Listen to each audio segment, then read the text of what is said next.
Hello, and welcome to another episode of Science, Sweat, and Shit They Should Have Told You. And Shit They Should Have Told You.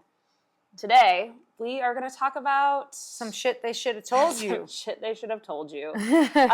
You're getting up earlier, you're eating less, and you're getting nowhere. It's 5 things that perimenopause women are doing to make their life worse after their 40s. Yeah. So every single one of these kind of revolves around doing more or doing less of something you should be doing more of, one or the other. So you're going to kind of see us go back and forth on that. And honestly, I think you'll see, many of you will see yourself in here and hopefully see like you've been trying so hard. You've been doing all of the things, you're trying harder, and you're literally getting worse and worse results. And I just want to lay it out there. If trying harder was going to work, it would have worked by now. And if knowing more was going to work, it would have worked by now. Yes. So let's just jump into it. Our first one. Sleep. You're stealing from your sleep. You're stealing from it. In the name of productivity or workouts or hustle. Yeah, whatever. Yeah. Getting up earlier and earlier. Yeah. So you're setting that alarm for, I don't know, 4:45, 5 a.m. And you're like, I'm going to get my workout in at 5 a.m. because it's the only time that's mine. Which is true. But then you also end up staying up way too late reading or scrolling your phone or watching your show because that also feels like the only time you have to yourself. Decompress, yeah. So sleep, we already know this. You know this from when you were a kid, is probably the single most important thing to being healthy, right? 1 week of shortening your sleep will measurably worsen your insulin. It will make you more sensitive to what you eat and don't eat. It's going to crank up your hunger signaling. It's going to make you feel tired when you're already feeling tired in perimenopause. And it just leads to this gateway of other symptoms creeping in, some of which, like night sweats, affect your sleep even more and make it worse. You're in like a feedback loop that you're sleeping less and you have more night sweats, which cause you to sleep less and you're sleeping less. And then it gets worse and worse and worse. Worse and worse. And honestly, you don't get stronger from doing a hard workout. You get stronger from recovering from doing the hard workout. You have to give your body the time to actually rebuild back your muscles. It's like my favorite thing to say to people who come to the gym too much. Too much. You get stronger from recovering after your workout. That's the part that you actually need the most, is the recovery. So you don't need more. You actually need less. Yes. You need more sleep and less doing. And less doing. So prioritize your sleep. Protect your sleep. There's already so many things beyond your control that are impacting your sleep in perimenopause. So you don't need to be cutting it. No. It's already getting cut. And I will be honest, on my own journey, one of the things, when I started getting really sore, like I was super, like for days after workouts, I started to prioritize sleep and I actually set really strong boundaries around it. And I think it took time, but I think that was the single biggest mover in weight loss.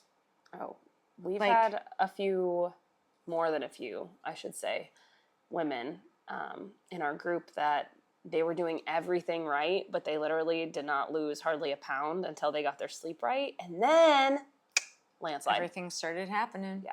The sleep is the key. That's why we said it's the first one. And it's the most important in all areas of your life. It's going to make you a better mom, wife, employee, all the things. It's going to give you more energy. It's going to make you less cranky, better mood, all of it. All right. So that's the first thing you're doing. Make your life harder after 40. The next thing you're doing, I was notoriously bad at this. You've been notoriously bad at this. Underfueling. Underfueling. If you've been around, you know that this is a hang-up of ours.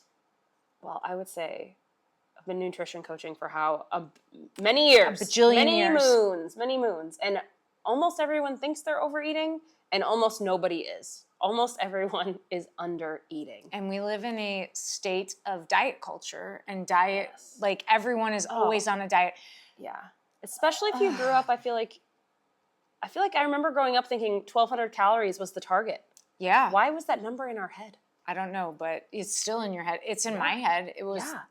still in my head sometimes. It's just crazy. It's an active fight, you guys. You have to fight it because it's not true. No, because so maybe you're tracking your calories and you're trying to hit that 1,200 number. Yeah. Maybe you just skip breakfast because you're busy, or you're trying to do the fasted cardio thing. Or what also happens is you just honestly do not feel hungry. Which is a whole nother thing because you should wake up hungry. Yeah. And if you should be don't, hungry. you're under fueling and it's creating a state of a nervous system response. But Yeah. So we get that. This is the part that I was like, oh my gosh, this one, light bulbs are going to go off. So if you stay underfueled for long enough, it can mess with your thyroid. You're going to get the low thyroid output. So how many of you out there have had thyroid issues showing up on your labs, or you're having symptoms of low thyroid function, or thyroid dysfunction, I should say? And it's probably because you've been underfueling for so long. Chronically. Yeah. Yep. It could point to that for sure. And then when that starts to happen, our body, like, it's stressed because it's underfueled, right? And it goes into survival mode. So cortisol comes up, which we talk about all the time, which just makes our body hold on tighter to things. Yeah. And then you feel like your metabolism, well, we think our metabolism slows with age, but here's one of the ways that it can, is that your body, it starts to say, oh, we don't have a lot of fuel. So you stop your like incidental movements, your little fidgets during the day. You just tend to do a lot less of them. And it's your body's way of conserving energy. So your metabolism actually does slow down. And you because you're not aren't eating even consciously aware of it. Not even aware of it. No. Not even aware. So you're burning less calories. This one's double sad though, because all of those things are happening in your body, but also as you hit perimenopause and you're in your 40s, you need your proteins to help keep your muscles. You need all of that activity to help keep your muscle, all the building blocks to make sure your bone health stays up there. And now you're not getting that. So and you need your metabolism to lose fat, which is what you're trying to do by eating less. So and actually, again, we're in this notorious cycle where we're not doing what we need to get where we're trying to go. You're literally sabotaging yourself and probably making yourself miserable doing it. All the other symptoms creep up, right? Because that's what happens with stress. And all you're doing is putting yourself into a chronic state of stress. So imagine we stopped here and we were like, here's 2 things you could do differently to actually get some results. And it would be sleep more and eat more. And you probably feel a little feeling in your belly because it goes against everything you thought was true. But that's actually what you need to do to get the results. We see it every day in women who are like, what do you mean don't work out? What do you mean sleep in? What do you mean eat all the fruit I want? It's too many carbs. It's too much sugar. Like, that's actually what you need to do. Yeah. To create. If sleeping less and eating less was going to work, it would have worked by now. It would have worked by now. And that brings us to the next one. And if chasing macros was going to do it, you'd be there by now. But here's what's happening when we chase macros too hard. I know because I did this, and this one got on me about it, but we eat garbage. And what do I mean by garbage? I mean, you're hitting that protein bar, you're eating the protein chips. I just had some. The classic, if it fits your macros, which is the beauty of that program when it's sold to you. Like, you can eat whatever you want as long as it fits your macros.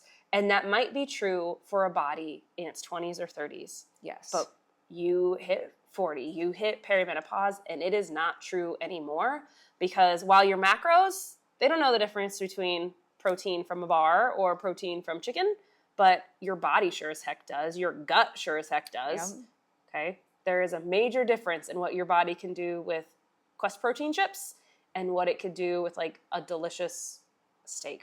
Yeah, and if you think about like highly processed foods and the chemicals and the disruptors and all the things that are coming in from that, in your 20s and 30s, you're still firing at optimal. So like your body can probably handle it to a degree, but in your 40s, when things start to fluctuate, it's just adding more toxins, more garbage, more crud to the system to slow it down and weigh it down. Yeah. And truly, so we have some gut bacteria in our body, the estrobolome. It's an estrogen-related gut bacteria, And that starts to decrease as our estrogen starts to be sad. And so now we're putting more processed stuff and adding inflammation to a gut that already is in turmoil. And you're going to get more inflammation. So if you're somebody who is a tummy troubles, you're bloated all the time, and you're like, I have no idea what I'm eating. Or like, what am I eating to trigger this? You feel like you have low energy. You just feel generally like crap. Yeah, this could be it. But also, that estrobolome is also not being able to do its job of helping to break down or recirculate estrogen. So any estrogen-related symptoms, like, are going to just... they're going to get worse too. Yep. And then we already know, and you all know this, like we know that a highly processed diet carries a lot of like fats and not a lot of fiber. Well, guess what we need to help clear some of this excess stuff that our body is working out? Fiber. We need the fiber. And that's when the tummy troubles get even worse and everything else. So while your app cannot see your gut and what's going on, the inflammation, the chronic stress that's coming out of your gut and then impacting the entirety of your life, it sounds really good that I can eat whatever I want. But the truth is we got to get back to our natural, truest self and eat the right things. And let's be clear. The macros here aren't necessarily the bad guy. It's the garbage that you eat because it fits within the macros. Yes. Okay. Yes. Just to be clear, it's the garbage. It's the garbage. Okay. You knew this was coming. Everyone's guilty of this one. And again, comes back to some of those old bro science beliefs, like calories in, calories out. We start doing more workouts or longer workouts. Adding a second session. I was notoriously bad at that. Oh my gosh, yes. Just adding a run. I'm going to Yeah, run. I'm going to do 75 hard. 75 hard. Yeah, I'm going to go on a run. I'm going to start adding some running. I'm going to do this extra cardio class. Oh my gosh. Especially because you feel like you ate bad. Oh yeah, or like the judgment of whatever. Back I didn't handle whatever, I need right? to do 2-a-days now. Yeah.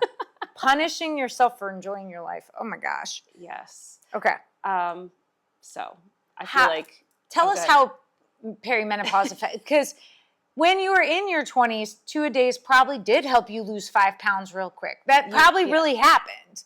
Or maybe doing more cardio. But perimenopause changes something hormonally in your body that makes this not work and it actually goes against everything that has worked before. Yeah, this is why we have the new rules for training science in our moon body program, is because estrogen is involved in our muscle repair and recovery. So obviously as that starts to decline and fluctuate with age, we're no longer getting the strength gains, the muscle repairs that at the rate that we did when we were younger. And you're going to feel worse because you're not getting that recovery at the same, you just don't have the same ability. You need more recovery to get the same amount of actual recovery, if that makes sense. So the same workout, even if you didn't double your workout, and you kept with the same workout, your body needs longer to recover from that than it used to. Yes. And then if you remember that our body does not know the difference between this HIIT class that I'm taking today and a lion chasing me. It doesn't know the difference. And it's operating suboptimally or operating from depletion. Now it's just building up that chronic stress response. Inflammation is increasing, which is also impacting our hormone profile. Everything just gets mad and angry, and then you don't feel good. Yes. And I on think so many fronts. You'll see this, and I guarantee some of you out there have felt this. You're like, I am working out harder than I ever have, and I feel softer, and I look softer than I ever have. Yeah. And you're under-recovered, and you're over-inflamed. Like, literally, if you just took a break from working out for 2 weeks, you probably would look closer to how you want to look than if you continued to push and push and push. Okay. Anything else to add on that one? Honestly, I mean, we talk about that one a lot. So if you want more information about it, go back into some of these podcast episodes and we deep dive. That is true. We deep dive. I think the last one is the biggest. This is the most powerful one for sure. Yeah, definitely. Because you've all done it for sure. And it's just the I can handle it response. It's saying yes to everything. It's every time a new project or a new challenge or a new kid activity, whatever gets offered up, you're like, I can do it. I can do it. I can take it. I can do it. And you think nobody else is going to do it. If I got to do it, no one else is going to handle it. You never ask for help. So the load that you are carrying just continues to grow and grow because you are Superwoman and you're super competent and super capable and you think you can handle it. And up until now, you have. You have. But then, here comes perimenopause. And here goes your progesterone. Stealing your progesterone, and that's like your buffer. Okay, so now you have no buffer. And now when you push up against that edge, like that edge is hard. There's no cushion of resilience there. Yeah. So progesterone is the calming hormone. It helps us have that cushion, that buffer to tolerate things. And it's just gone. It's gone now. It's the first thing that starts to drop. That's why, like, early in perimenopause, you start to question, like, I used to handle everything and was fine. Why can't I? Why is this thing breaking me today? Life just feels harder, and I don't know why. Like, nothing has changed. It just is hitting me harder. I feel like I'm struggling. I feel like I'm drowning, but everything's the same. And then you self-blame. Yep. And you think, oh my gosh, what am I doing wrong? Yeah. And then you're in your driveway crying before you go into the house, or this is one I do. I sit in my car and look at my phone for like 5 minutes before I go in because I just need a second. Yeah, you're just dissociating. A second. Yeah. Yeah. And it's literally just your body, your biology is capable of a little bit less now. Like, I shouldn't say it's capable of less. The cost is higher. The cost is higher. You can still do all of the things, but it's going to hit you a little harder. And here's the part, like, just get ready to cringe when I say it. It's going to hit and it's not going to feel good because I know somebody told me this. But your capacity, what you've done before, is the trap. Yeah. You are your own trap. And you're catching yourself every day and then shaming and blaming yourself. Because I feel like this is literally what happens. Life starts to feel harder. And nobody says, I need to do less. All you freaking crazy women out there, you do more. You are like, oh, you know what I should do is plant a garden. You know what I should do is make sure we eat only food made from scratch. You know what I should do? Run a half marathon. And now I'm going to get up 5 days a week extra early and lose my sleep. And now I'm doing extra workouts. Yep. Or the 2-day workout or whatever. Yeah. Guaranteed. When you have felt the squeeze of life, your response was to dive into more, not reel back. And at the end of the day, somehow you're trying to pour out more from the same size cup. Yeah. And you didn't have anything before to pour out. Why would you think you have more? Right. You don't. You don't. But all of these things, it just goes back to everything we've talked about till now. It's going to disrupt your gut biome even more. So now you feel more bloated. You're getting more inflamed. The hormone stuff that we already talked about, that's going to hit even harder because of the lack of sleep and the stress and things like that. So it's literally making all of the symptoms and struggles that you're having even get worse. Bigger. Yeah, that's making them worse. So maybe say no. And don't just, like, no. I know in the wellness world, like, we're like boundaries and do less, or like these things that sound really good, but like the truth is your biology is crying for it. It's screaming for it. It's screaming in every cell of your body to do less. But the trick is that up until now, you've probably been overriding every signal your body ever gave you. Every time life got hard, you just buckled down and you're a badass and you got it done. Like you pulled through and you got it done. But unfortunately, the years of overriding yourself, like your stress, your body, your little voice inside you that said, this really sucks, I don't want to do this, or whatever, I don't need to be doing this. Now you can't even hear it. You don't even know what that signal sounds like or feels like when it comes from your body. And I would say the most valuable thing that happens for women when they get done with moon body or when they're in moon body is the ability to understand and hear those signals again.